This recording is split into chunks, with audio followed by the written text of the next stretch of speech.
दोस्तों, गुप्त नवरात्रों में 10 महाविद्याओं की साधना की जाती है।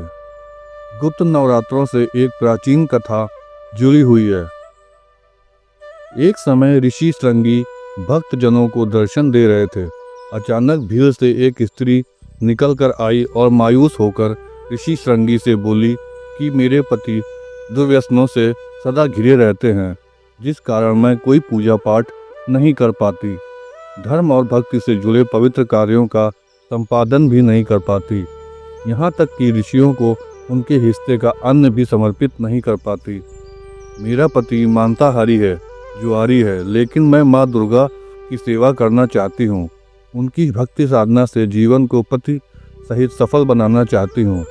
ऋषि श्रृंगी महिला के भक्ति भाव से बहुत प्रभावित हुए। ऋषि ने उस स्त्री को आदरपूर्वक उपाय बताते हुए कहा कि वासंतिक और शरदीय नवरात्रों से तो आम जनमानस परिचित है, लेकिन इसके अतिरिक्त 2 नवरात्र और भी होते हैं, जिन्हें गुप्त नवरात्र कहा जाता है। प्रकट नवरात्रों से में 9 देवियों की उपासना होती है और गुप्त नवरात्रों में 10 महाविद्याओं की साधना की जाती है। इन नवरात्रों की प्रमुख देवी स्वरूप का नाम है सर्वेश्वरकारिणी देवी है। यदि इन गुप्त नवरात्रों में कोई भी भक्त माता दुर्गा की पूजा साधना करता है तो माँ उसके जीवन को सफल कर देती हैं। लोभी, कामी, व्यसनी, मांसाहारी अथवा पूजा पाठ न कर सकने वाला भी यदि गुप्त नवरात्रों में माता की पूजा करता है तो उसे जीवन में कुछ और करने की आवश्यकता ही नहीं है। उस स्त्री ने ऋषि श्रृंगी के वचनों पर पूर्ण श्रद्धा करते हुए गुप्त नवरात्र की पूजा की। माँ प्रसन्न हुई और उसके जीवन में परिवर्तन आने लगा। घर में सुख शांति आ गई, पति सत्मार्ग पर आ गया और जीवन माता की कृपा से खिल उठा।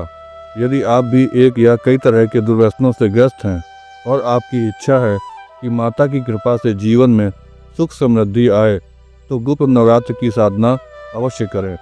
ऐसी मान्यता है कि यदि नास्तिक भी परिहासवश इस समय मंत्र साधना कर ले तो उसका भी फल सफलता के रूप में अवश्य ही मिलता है। यही इस गुप्त नवरात्र की महिमा है।